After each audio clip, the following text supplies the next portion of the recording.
Hey guys, welcome back to another video. My name is Troy. I'm Alec. I'm Quinn. And together we are the Cichlid Bros.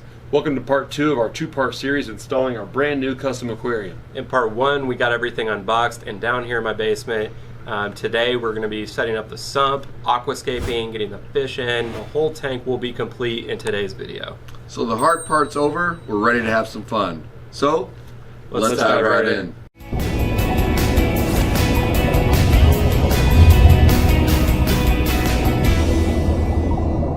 To quickly catch up from the last video, we unboxed the 150 gallon aquarium, stand, and sump from Custom Aquariums. Similar to the tank itself, the packaging of the tank was top-notch quality, so it took a bit of time to unbox it. We did get some help from our brother-in-law Rob, who's been in a few videos now. Good thing he helped, as Quinn literally did nothing. But jokes aside, it was a team effort to get this tank down my staircase and into place in my basement. We have moved large tanks before, and we've gotten pretty good at it. Just plan for each step, and it usually goes pretty smoothly. I've been planning this tank for such a long time that I can't wait to get this set up, running, and stocked all in this one video. Let's start with one of my favorite features of this custom aquarium, the Seamless Sump.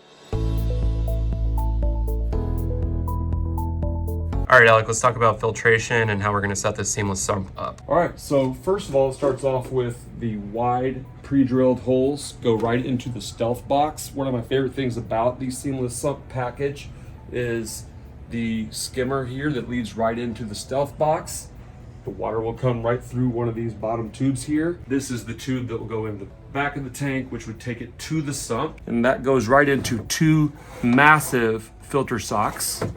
And that will be the first chamber of filtration, which will overflow into the second chamber, which is for our 5 media trays here, mainly for biological filtration, which they send you plenty of really high quality filtration biomedia. We will also put some pre-seeded media so we can cycle the tank a little faster, and some of our favorite chemical filtration, ChemiPure Blue. And we will also, a little trick on the top tray, we will put some filter floss up that will kind of dilute some of the water noise as it trickles in.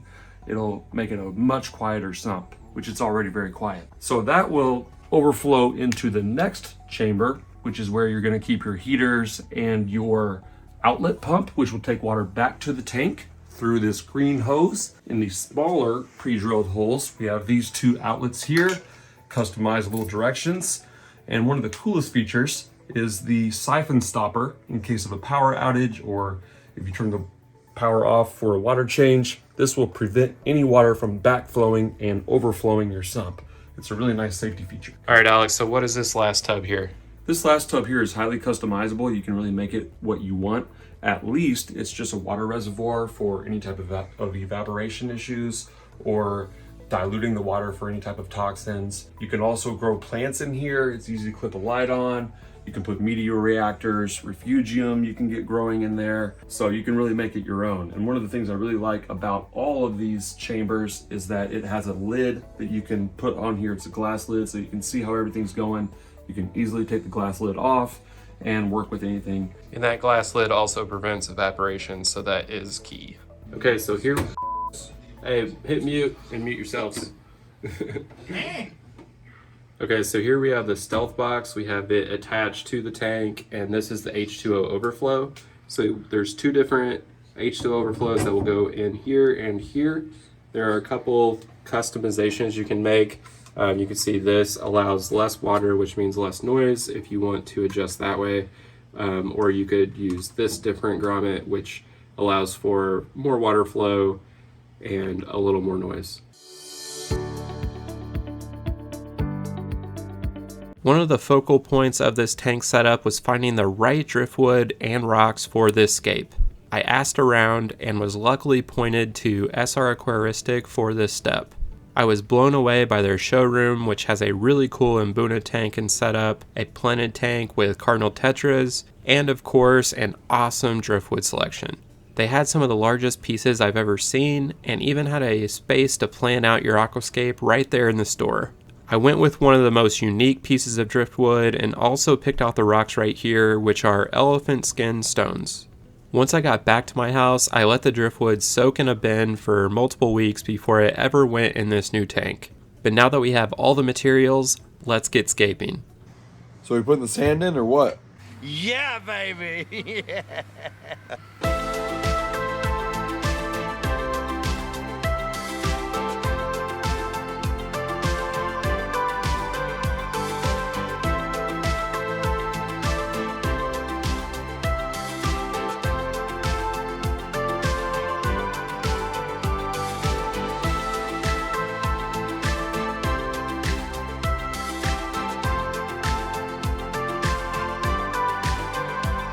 Okay, so this is what we're thinking. We have this big piece of driftwood here, like how the big piece sticks up on the left, and then we kind of have it propped up with a second log here, another piece of driftwood, and we like how it kind of comes in like a root.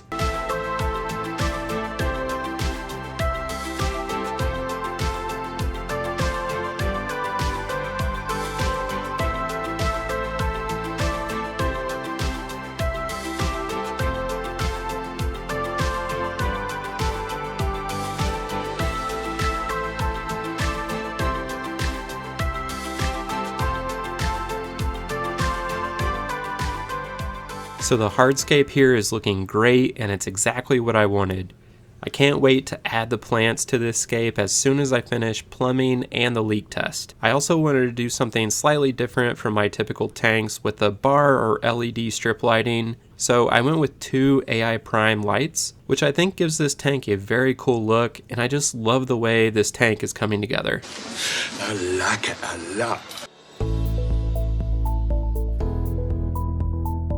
So my brothers left me to finish off the tank setup since plumbing the tank does take some time and we need to let the glue dry anyway. I started by using a heat gun to mold the vinyl hoses to the returns. These are pretty tough to work with, but a little heat makes a huge difference. I'm splitting the return line by using a Y valve to then go back up to the 2 returns. After gluing the elbow barb for the returns and the drain hoses in place, it was time to wait for the whole setup to dry. With the glue set, I attached the return hoses and then moved the tank back against the wall for its permanent spot. The equipment is also something I'm very excited to use on this tank. I have a Cichlids Syncra SDC return pump along with an Xtreme wavemaker that we'll get to shortly. I've used Cichlids pumps and filters for a long time now, and they're always reliable and efficient. The Syncra SDC return pump comes with a controller that hangs up for easy management. The pump can also be connected to the Control app so you can adjust the settings to fit your needs. The app also shows the tank temperature and can send you notifications of any malfunction with the pump or a temperature change. Tomorrow.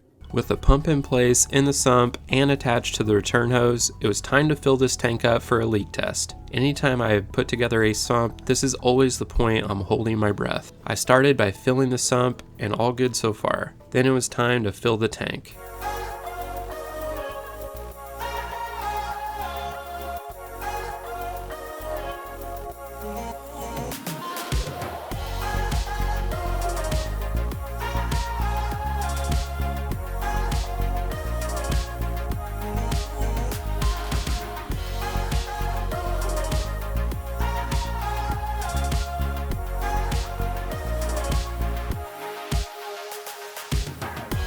Once the tank was filled, I turned on the pumps and inspected everything.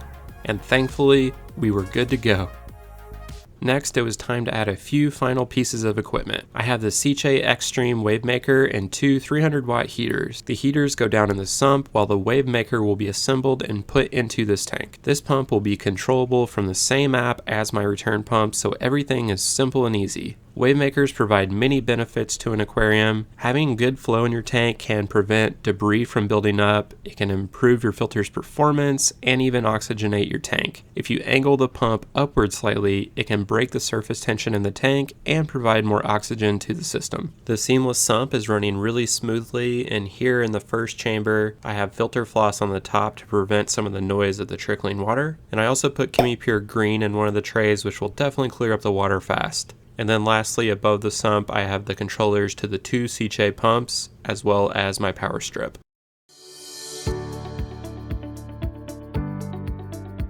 With all of this in place, it was time to add the plants. I picked up a lot of plants from my local fish store, including many different types of Anubias and some different mosses. I wanted to cover a part of the driftwood and moss, which should grow in to look pretty awesome over time. I also have a couple rooted plants that I'm bringing in from another tank. This kind of felt like an art project, gluing these plants to rocks and driftwood, but I think it all came out really well. I then filled the tank back up, and the tank is looking incredible. Finally, let's talk about the stocking of this tank.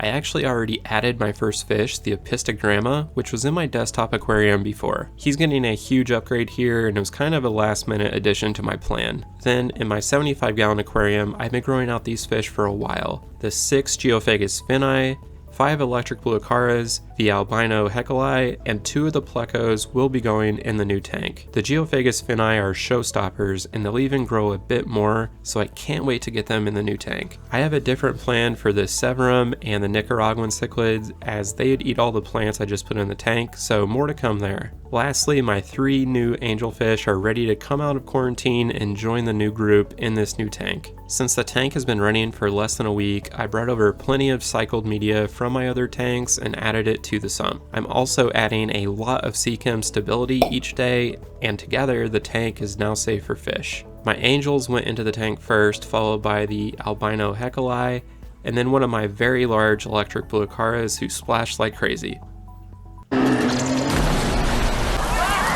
I've had him for over 3 years, so it's an awesome feeling to provide an even larger aquarium for him. And with everyone now moved over, let's come back a bit later to see the final completed setup.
So I could not be happier with how this tank setup turned out. This tank is top quality from Custom Aquariums, and I'm super excited to have this. I would almost consider this my new dream tank build because of the quality of the tank itself. It really can't be beat. I cannot wait for the plants to grow in and for the water to become a little more clear. That should happen over the next couple days. I'll be sharing plenty of updates on this tank on the channel, so make sure you hit that subscribe button so you don't miss that. And also, thanks to my brothers and my brother-in-law Rob, who helped me with this tank setup. It was really a team effort, so thanks again for watching, everyone, and we'll see you next week.